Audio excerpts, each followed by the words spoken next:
Students, my name is Shesi George, your professional accounting teacher. Before you continue with this video, please subscribe to my YouTube channel, the Georgian Theory Concepts. Thank you. All right, let's get started. In this video, we are going to look at one of the significant topic under feasibility studies. Okay. Before I bring a case study, I see it pertinent that we should look at the concept of break-even analysis. So in this video, we want to discuss briefly the concept of break-even analysis, or what we call cost volume profit analysis. Okay.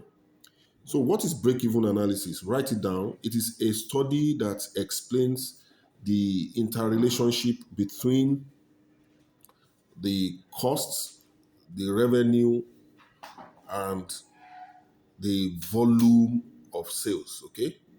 It explains how the sales revenue, how the cost of production is being affected by the changes in the volume of sales, okay, or level of activity. All right. Now, under this break-even analysis, there are certain assumptions. Number one is that fixed cost is constant. And what is fixed cost? Fixed cost is nothing but costs that remain the same as level of activity increases. So that is fixed cost. Then another assumption is that variable cost changes in the same proportion with the level of activity, in the same percentage with the level of activity. All right. Now our sales revenue is a function of the selling price and the quantity sold. Our variable costs is also the function of variable cost per unit, that is B. I will represent that to be B, and quantity produced. So in break-even analysis, the assumption is that quantity produced is the same thing as quantity sold. The quantity that is produced, no closing inventory. The stock produced is the same thing as the stock sold. That's one of the assumptions. All right, then we talk about contribution towards fixed cost, simply called contribution. And this is nothing but the selling price per unit minus the variable cost per unit. This B represents variable cost per unit. And under break-even analysis, variable costs per unit remain constant at all levels of production. But total variable cost changes in the same proportion or percentage as it is in the level of production. Okay, it changes with in the same percentage with the level of production. All right, then we talk of mixed cost. Mixed cost combines both the fixed costs and the variable cost characteristics. That is mixed cost. So these are previous knowledge to have known, and we know that under this model, the model assumes that this mixed cost can be separated into fixed and their variable elements can be separated. That's the assumption. All right. Now, based on this, the model make use of two models. Number one, we have the formulae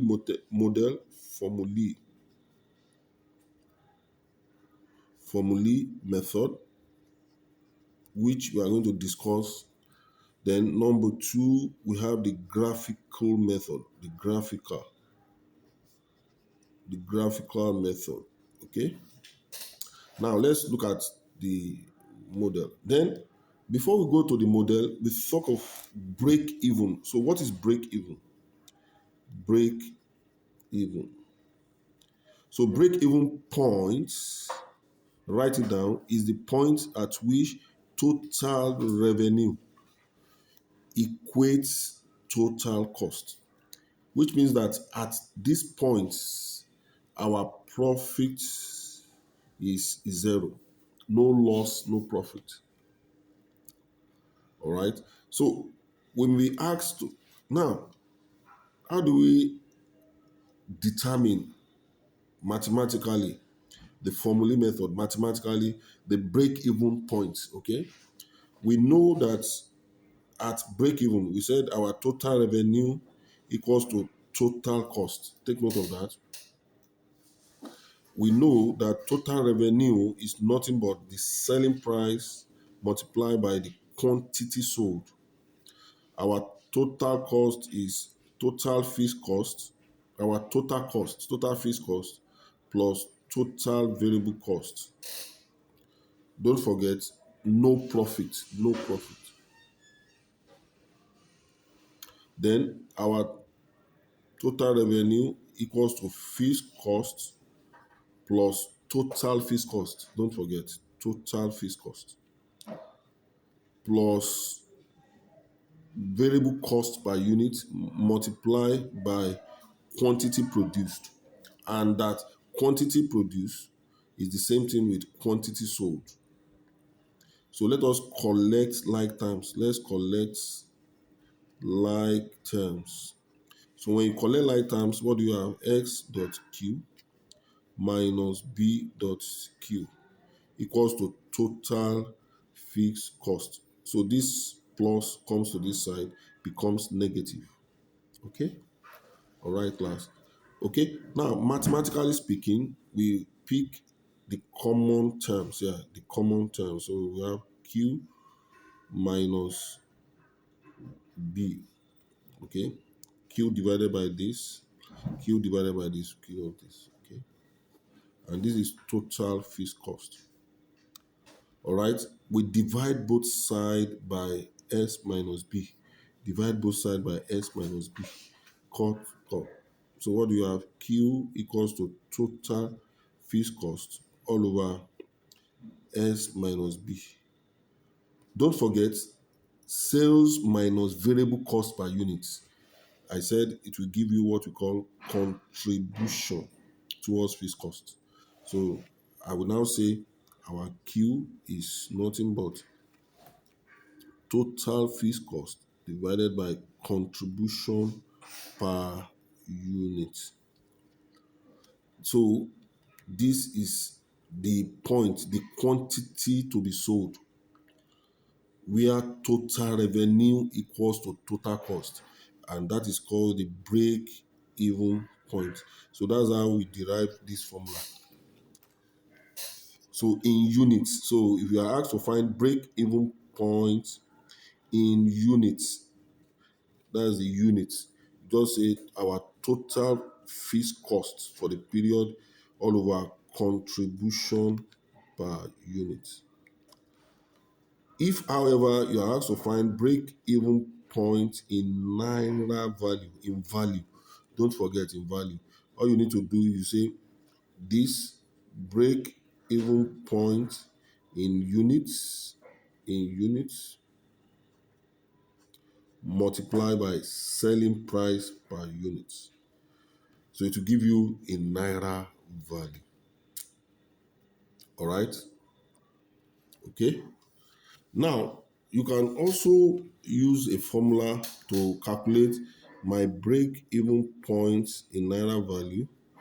Supposing this one, break-even point in unit is, don't forget, total fixed cost divided by contribution per unit, then multiply by selling price per unit. All right, the selling price per unit. So if I decide to divide this by S, I decide to divide both times by S, mathematically speaking, then this will cancel out. So this is known as contribution to sales ratio. So in other words, break even point in naira value is the same thing as total fixed cost divided by contribution to sales ratio. That's the formula for calculating contribution to sales ratio. So you just make use of this formula. This is formula 2. So the first one is break even point in value, in units. Okay? Break even point in units, you will have total fixed cost divided by contribution per unit. So this formula will give you break-even point in units. So don't forget. So this is the second formula. This one is in value. All right. Now, supposing we are giving a target profit, and you will make profit when your total revenue equals to total cost plus profit. And this profit, we say profit before taxation.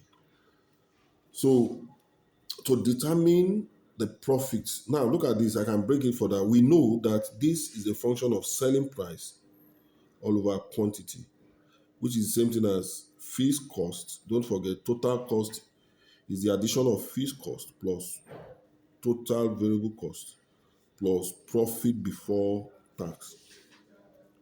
We know that this will always give us total fixed cost plus variable cost per unit multiplied by quantity produced. The assumption is that quantity produced is the same thing as quantity sold. Take note of that. Plus B, profit before tax. Collect like terms, mathematically, we have Q. If this sign comes to this place, becomes minus B dot Q equals to total fixed cost plus profit before tax. Okay? Now, mathematically speaking, we have QS minus B. All right? The common one is Q equals to total fixed cost plus BT. You divide both sides by SBT. Divide both sides by SBT. This one cancel out. So we have Q equals to total fixed cost plus profit before tax divided by what is sales minus variable cost is what? Contribution per unit. So which means that this is the quantity to be sold to achieve a profit before tax.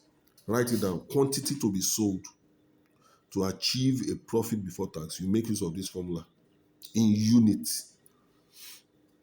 But if it is in naira value, you multiply it by S, by the selling price. So it will give you in value.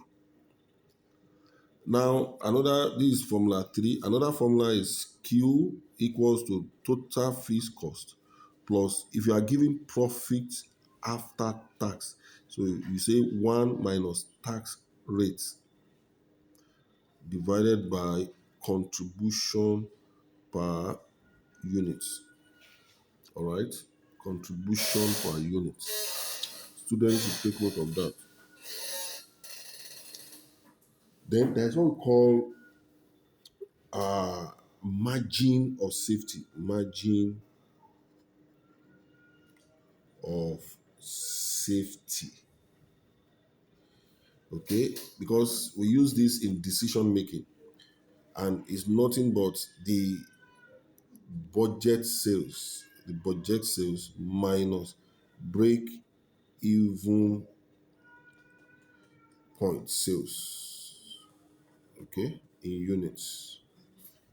So what is margin of safety? Is nothing but the the maximum quantity the budget sales could be reduced in order to avoid making loss. Write it down.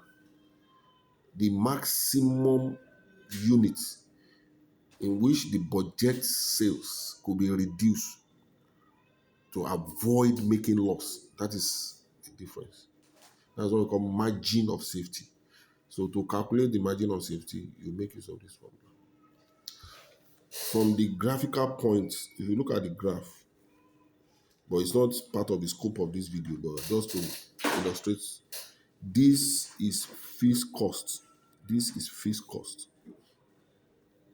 Then your variable costs start from here. So you have a graph like this. This is total cost. Then this margin is called total variable cost. Take note of that. Then your total revenue starts from the origin of the graph. This is total revenue. All right. Let's say this is our target sales. These are these are our budgeted sales now. Let's say this is our budget sales. Now this point is where total revenue meets with total cost. This is called the break-even point. Then you trace it down. This is break-even point in units because this place is represented by level of production or sales. That's is represented with units, the x-axis. Okay, and this point is called break-even point in naira value. If this place is represented with naira, all right. Now the margin of safety is this place. This is margin of safety. So this is called a break-even chart. Now this is total revenue is above the total cost, but from the origin you see that total revenue is below the total cost. This is total cost if you trace this, and this place is called the loss region, loss. But the shaded portion here, this is the profit. So there will be profit if my total revenue is greater than, that's total revenue greater than total cost. So there is a profit. But here the total cost is greater than total revenue, so there is a loss. But where the two equate, so this point now is total revenue equals to total cost. So it's called the break-even point using the graphical illustration. All right. So students should take note of this under the feasibility studies. So these are the things we are expected to have known before we have our case studies. But in the case studies, in the next video, we are going to use the formulae method. Okay? Thanks for watching. If you understand this video, please do share with your friends. Thank you.